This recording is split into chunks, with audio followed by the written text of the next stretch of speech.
ಉಪದೇಶಕಾಂಡ 31ನೇ ಅಧ್ಯಾಯ 8ನೇ ವಚನ. ಯೆಹೋವನು ತಾನೇ ನಿನ್ನ ಮುಂದುಗಡೆ ಹೋಗುವನು, ಆತನೇ ನಿನ್ನ ಸಂಗಡ ನಿನ್ನನ್ನು ಅಪಜಯಕ್ಕೆ ಗುರಿಪಡಿಸುವುದೇ ಇಲ್ಲ, ಕೈ ಬಿಡುವುದಿಲ್ಲ, ಅಂಜಬೇಡ, ಧೈರ್ಯದಿಂದಿರು ಎಂದು ಹೇಳಿದರು.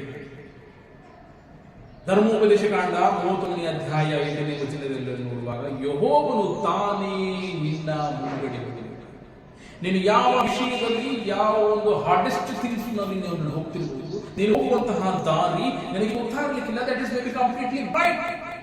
ನೀನು ಎಂಥ ಒಂದು ಭಯಂಕರವಾದಂತಹ ಕಷ್ಟದಲ್ಲಿ ನೀನು ಹೋಗ್ತಿರ್ಬೋದು, ನೀನು ಹೋಗ್ತಿರ್ತಕ್ಕಂತಹ ವಿಷಯ ನಿನಗೆ ಗೊತ್ತಿರ್ಲಿಕ್ಕಿಲ್ಲ, ಆತನ ದೇವರು ನಿನಗಿಂತ ಮುಂಚೆ ಆತನು ಹೋಗಿದ್ದಾನೆ, ಹೋಗ್ಲಿಕ್ಕಿಲ್ಲ. ಯೆಹೋವನು ತಾನೇ ನಿನ್ನ ಮುಂದುಗಡೆ, ನೀನು ಹೋಗುವಂತ ಹಾದಿ ಹಾರ್ಡೆಸ್ಟ್ ಇರ್ಬೋದು, ಆದರೆ ಯೆಹೋವನು ಆತನ ಮುಂದೆ ಹೋಗ್ಲಿಕ್ಕಿಲ್ಲ. ಆತನಿಗೆ ಯಾವ ಹಾರ್ಡೆಸ್ಟ್ ವಿಷಯದಲ್ಲಿ, ಎಂತ ಭಯಂಕರ ವಿಷಯದಲ್ಲಿ ನೀನು ಹಾದು ಹೋಗ್ತಾ ಇದ್ದೀವಿ ಎಂಬುದಾಗಿ ದೇವರಿಗೆ ಗೊತ್ತು. ಈ ಪ್ರೆಸೆಂಟ್ ವಿಷಯದಲ್ಲಿ ನೀನು ಹಾದು ಹೋಗ್ತಕ್ಕಂಥ ವಿಷಯದಲ್ಲಿ ನೀನು ಭ್ರಮೆಗೊಳ್ಳಬೇಡ, ಚಿಂತೆ ಬೇಡ, ನೀನು ದಿಗಲು ಪಡಬೇಡ. ನೀನು ಹಾದು ಹೋಗುವಂತಹ ವಿಷಯ ಗೊತ್ತು, ಯಾಕಂದ್ರೆ ಆತನು ನಿನ್ನ ಮುಂದೆ ಹೋಗಲಿಕ್ಕಿದ್ದಾನೆ. ನಿನಗೆ ಏನು ಬೇಕು ಆತನು ಅದನ್ನು ಕೊಡಲಿಕ್ಕೆ. ನಿನ್ನ ಎಲ್ಲಾ ಚಾಲೆಂಜಸ್ಗಳಲ್ಲಿ, ನಿನ್ನ ಎಲ್ಲಾ ಸಂದರ್ಭಗಳಲ್ಲಿ, ನಿನ್ನ ಎಲ್ಲಾ ಟ್ರಬಲ್ಗಳಲ್ಲಿ ಆತನು ನೀನು ಹಾದು ಹೋಗ್ತಕ್ಕಂಥ ವಿಷಯದಲ್ಲಿ ನಂಬಿಕೆಯಿಂದ ಆತನ ಪಾದದಲ್ಲಿ. ಧರ್ಮೋಪದೇಶಕಾಂಡ 31ನೇ ಅಧ್ಯಾಯ 8ರಲ್ಲಿ ನೋಡುವಾಗ, ಸ್ವಾಮಿ ನೀನು ನನ್ನ ಮುಂದುಗಡೆ ಹೋಗುವವನಾಗಿ, ನನ್ನ ಒಂದು ಹಾರ್ಡೆಸ್ಟ್ ವಿಷಯಗಳಾಗಿ, ಎಂತ ಭಯಂಕರ ವಿಷಯಗಳಾಗಿ ನಿನಗಾಗಿ ಆತನು ಯಾವುದನ್ನು ಸಿದ್ಧ ಮಾಡಬೇಕು ನೀವು ಅದನ್ನು ಆತನು ಸಿದ್ಧ ಮಾಡಿ, ನಿನ್ನ ಮುಂದೆ ಹೋಗಿ ಅದನ್ನು ಸಿದ್ಧ ಮಾಡಿಕೊಡ.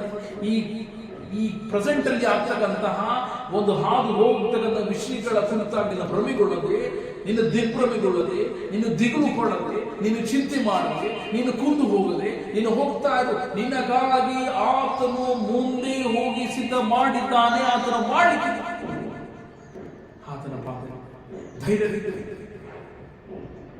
ಸ್ವಾಮಿ, ಆ ಧೈರ್ಯವನ್ನು ನನಗೆ ಅಭ್ಯಸಿಸು. ನನಗಾಗಿ ನೀನು ಮುಂದೆ ಹೋಗ್ತಕ್ಕಂಥ ದೇವರು ನೀನಾಗಿದ್ದಿ, ನನಗಾಗಿ ನೀನು ಸಿದ್ಧ ಮಾಡ್ತಕ್ಕಂಥ ದೇವರು ನೀನಾಗಿದೆ ಎಂಬುದಾಗಿ ನೀನು ನಂಬಿಕೆಯಿಂದ ಆತನ ಪಾದದಲ್ಲಿ ಆತನು ನಿನಗೆ ಅನುಗ್ರಹಿಸಬೇಕು. ಆತನು ನಿನಗಾಗಿ ಮುಂದೆ ಹೋಗಲಿಕ್ಕೆ ಬಾ, ಆತನ ಪಾದದಲ್ಲಿ. ನೀನು ನಿನ್ನ ಜೀವನದಲ್ಲಿ ಯಾವುದನ್ನ ಫೇಸ್ ಮಾಡಲಿಕ್ಕೆ ಹೋಗ್ತಿರಬೇಕು, ಆ ಹಾರ್ಡೆಸ್ಟ್ ಥಿಂಗ್ಸ್ ಅನ್ನ, ಯಾವ ರೀತಿಯಲ್ಲಿ ದೇವರು ಇಸ್ರಾಯೇಲರನ್ನ ಅವರನ್ನ ಅರಣ್ಯದಲ್ಲಿ ನಡೆಸಿದನು, ಇಸ್ರಾಯೇಲರನ್ನ ಐಗುಪ್ತ ದೇಶದಿಂದ ಬಿಡುಗಡೆಯನ್ನು ಮಾಡಿದನು. ದೇವರು ನಿನ್ನ ಹಾರ್ಡೆಸ್ಟ್ ಥಿಂಗ್ಸ್ ಅನ್ನ, ನೀನು ಫೇಸ್ ಮಾಡ್ತಕ್ಕಂಥದ್ದನ್ನ, ನಿನ್ನ ಹಾದು ಹೋಗ್ತಕ್ಕಂಥ ವಿಷಯವನ್ನ ದೇವರು ಅದನ್ನು ಬಿಡುಗಡೆ ಮಾಡಿ.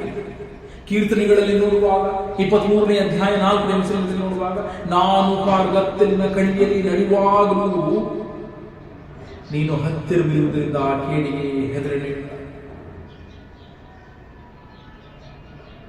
ಮರಣಾಂಧಕಾರವಾಗಿ ಕಾರ್ಗತ್ತಿಲಿನ ಕಣಿವೆಯಲ್ಲಿ ನೀನು ನಡೆಯುತ್ತಿರುವಾಗ ನಿನ್ನ ಕಷ್ಟ, ನಿನ್ನ ದುಃಖ ಕಾರ್ಗತ್ತಿಲನ್ನು ಕಡಿಮೆ ಆಗಿರುವುದು, ಭಯಂಕರವಾಗಿರುವುದು, ಮರಣಕರವಾಗಿರುವುದು ನೀನು ಹಾದು ಹೋಗ್ತಕ್ಕಂಥ ವಿಷಯ. ಆದರೆ ದೇವರು ನಿನ್ನ ಮೇಲೆ ಹೋಗಲಿಕ್ಕಿಲ್ಲ. ದೇವರಿಗೆ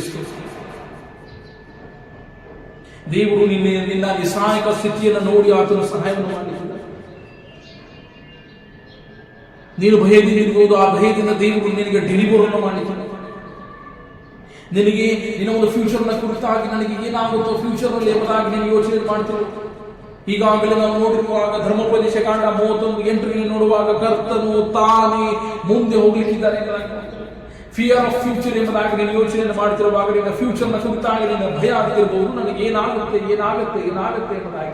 ಆದರೆ ದೇವರು ನಿನ್ನ ಫ್ಯೂಚರ್ನ ಆತನಿಗೆ ಕೊಟ್ಟು ಆತನು ನಿನಗಾಗಿ ಸಿದ್ಧ ಮಾಡಿ, ನೀನು ಫೇಸ್ ಮಾಡ್ತಕ್ಕಂಥ ಎಲ್ಲ ವಿಷಯಗಳನ್ನು ಆತನು ನಿನಗೆ ಡೆಲಿವರನ್ನು ಮಾಡಿದ್ದಾನೆ. ಡೆಲಿವರ್ ದಾವೀದನು ಹೇಳಿದ ರೀತಿಯಲ್ಲಿ ನೀನು ಹತ್ತಿರವಿರುವುದರಿಂದ ಕೇಳಿ, ದೇವರು ನಿನ್ನ ಹತ್ತಿರವಿರುವಾಗ ನಾವು ಭಯದಿಂದಿರಲಿ, ಧೈರ್ಯದಿಂದಿರಲಿ.